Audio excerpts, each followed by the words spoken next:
Friends, ಇವತ್ತು ನಾವು company ಹೇಗೆ ಮ್ಯಾನಿಪುಲೇಟ್ ಮಾಡುತ್ತೆ ಅದರ ಬ್ಯಾಲೆನ್ಸ್ ಶೀಟ್ ಅಂತ ತಿಳ್ಕೊತೀವಿ. ಇದು ಇಲ್ಲಿಗಲ್ ಏನಲ್ಲ, 100% ಲೀಗಲ್. ಇದು ಕಂಪನಿ ಹೇಗೆ ಮ್ಯಾನಿಪುಲೇಟ್ ಮಾಡುತ್ತೆ. ಒಂದವ್ರು ಏನ್ ಮಾಡ್ತಾರೆ ಅಂತಂದ್ರೆ ರೆವಿನ್ಯೂನ ಜಾಸ್ತಿ ಮಾಡ್ತಾರೆ. ನೀವು ರೆವಿನ್ಯೂನ ಜಾಸ್ತಿ ಮಾಡದೆ ಪ್ರಾಫಿಟ್ನ ಆಕ್ಚುಲಿ ಜಾಸ್ತಿ ಮಾಡೋಕ್ಕಾಗಲ್ಲ. ಹೇಗೆ ಅಂತಂದ್ರೆ ನೀವು 20 ಕೋಟಿ ನೀವು ಲಾಭ ದುಡ್ದಿದ್ದೀರಾ, ಆದರೆ ಸೇಲ್ಸ್ ಬಂದು ನೀವು 10 ಕೋಟಿ ತೋರ್ಸೋಕ್ಕಾಗಲ್ಲ. ನೀವು 50 ಕೋಟಿ ತೋರಿಸ್ಬೋದು, 100 ಕೋಟಿ ತೋರಿಸ್ಬೋದು, ಆದರೆ ರೆವಿನ್ಯೂ ಬಂದು ನೀವು ಕಡಿಮೆ ತೋರ್ಸೋಕ್ಕಾಗಲ್ಲ. ಇಯರ್ ಆನ್ ಇಯರ್ ಅವ್ರು ಜಾಸ್ತಿನೇ ಮಾಡ್ಕೊಂಡು ಹೋಗ್ಬೇಕು ಆ ಪ್ರಾಫಿಟ್ ಸಸ್ಟೈನ್ ಆಗೋದಿಕ್ಕೆ. ಏನೇನೆಲ್ಲ ಮಾಡ್ತಾರೆ ರೆವಿನ್ಯೂನ ಜಾಸ್ತಿ ಮಾಡ್ಕೊಳ್ಳೋದಿಕ್ಕೆ? ಒಂದವ್ರು ಏನು ಮಾಡ್ತಾರೆ ಅಂತಂದ್ರೆ ಗೂಡ್ಸ್ನ ಬಂದು ಸೋಲ್ಡ್ ಮಾಡ್ಬಿಡ್ತಾರೆ ಡಿಸ್ಟ್ರಿಬ್ಯೂಟರ್ಗೆ ಅಥವಾ ಕಂಪನೀಸ್ಗೆ. ಅವರು ಆ ದುಡ್ಡು ಏನಿದೆ ಅದು ಅವ್ರ ಅಕೌಂಟಿಗೆ ಬರಲ್ಲ, ಅವ್ರ ಸೇಲ್ ಆಗಲ್ಲ, ಅವ್ರು ಜಸ್ಟ್ ಸೋಲ್ಡ್ ಮಾಡಿರ್ತಾರೆ. ಫೈನಲ್ ಕಸ್ಟಮರ್ಗೆ ಅದು ಸೋಲ್ಡ್ ಆಗಿರಲ್ಲ. ಇನ್ನೊಂದು ಏನು ಮಾಡ್ತಾರೆ ಅಂದರೆ ಒಂದು ಕಂಪನಿನ ಸೆಟ್ ಮಾಡ್ತಾರೆ. ಇದು ಥರ್ಡ್ ಪಾರ್ಟಿ ಟ್ರಾನ್ಸಾಕ್ಷನ್ ಅಂತ ಹೇಳ್ತಾರೆ.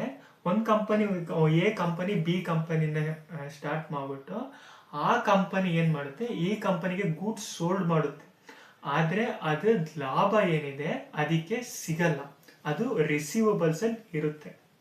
ಇನ್ನೊಂದು ಏನು ಮಾಡುತ್ತೆ, ನೆಕ್ಸ್ಟ್ ಪ್ರಾಫಿಟ್ ಹೇಗೆ ಅದು ಮ್ಯಾನಿಪುಲೇಟ್ ಮಾಡುತ್ತೆ ಅಂತಂದ್ರೆ ಇವಾಗ ಒಂದು ಕಾಂಟ್ರಾಕ್ಟ್ ಸಿಕ್ತು ಅಂತ ಅನ್ಕೊಳ್ಳಿ, ಒಂದು 10 ವರ್ಷದ ಕಾಂಟ್ರಾಕ್ಟ್ ಸಿಕ್ಕಿದೆ. ಆ ಕಂಪನಿ ಏನು ಮಾಡುತ್ತೆ, 10 ವರ್ಷದ ಲಾಭ ಏನಿದೆ ಅದು ಇದೇ ವರ್ಷ ಬುಕ್ ಮಾಡುತ್ತೆ. ಸೊ ಮಾರ್ಕ್ ಟು ಮಾರ್ಕೆಟ್ ಅಂತೀವಿ. ಸೊ ಅದ್ರ ಬೇಸಿಸ್ ಮೇಲೆ ಅದು ಇದೇ ವರ್ಷ ಅಷ್ಟು ಲಾಭನ ಬುಕ್ ಮಾಡುತ್ತೆ.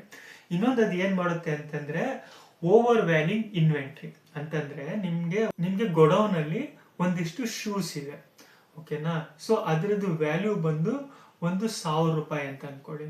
ಆ ಕಂಪನಿ ಏನ್ ಮಾಡುತ್ತೆ, ಆ ಶೂಸ್ದು ವ್ಯಾಲ್ಯೂ 1000 ರೂಪೀಸ್ ಅಲ್ಲ, ಅದು 1500 ಅಂದ್ಬಿಟ್ಟು ವ್ಯಾಲ್ಯೂ ಮಾಡುತ್ತೆ. ಆ ವ್ಯಾಲ್ಯೂನ ಬ್ಯಾಲೆನ್ಸ್ ಶೀಟ್ ಅಲ್ಲಿ ತೋರಿಸುತ್ತೆ. ಇನ್ನೊಂದು ಏನ್ ಮಾಡುತ್ತೆ ಅಂತಂದ್ರೆ ಬುಕಿಂಗ್ ಒನ್ ಟೈಮ್ ಗೇನ್. ಏನ್ ಮಾಡುತ್ತೆ ಅಂತಂದ್ರೆ ಇವಾಗ ಬ್ಯಾಲೆನ್ಸ್, ಇವಾಗ ಕ್ವಾರ್ಟರ್ಲಿ ರಿಸಲ್ಟ್ ಅಲ್ಲಿ ಯಾವುದು ಲ್ಯಾಂಡ್ ಅಥವಾ ಬಿಲ್ಡಿಂಗು ಸೇಲ್ ಮಾಡ್ಬಿಡುತ್ತೆ, ಅದನ್ನ ಪ್ರಾಫಿಟ್ ಅಂತ ತೋರಿಸುತ್ತೆ. ಅದನ್ನ ನೀವು ಅದರ್ ಇನ್ಕಮ್ ಅಲ್ಲಿ ನೋಡ್ಬೋದು. ಸೊ ಒಂದು ಅಧಿಕ ಅಮೌಂಟ್ ಇರ್ತದೆ ಆ ಲೈನ್ ಅಲ್ಲಿ, ಸೊ ಅದು ನಿಮ್ಗೆ ಪ್ರಾಫಿಟ್ ಆಗಿ ಬಂದಿರುತ್ತೆ.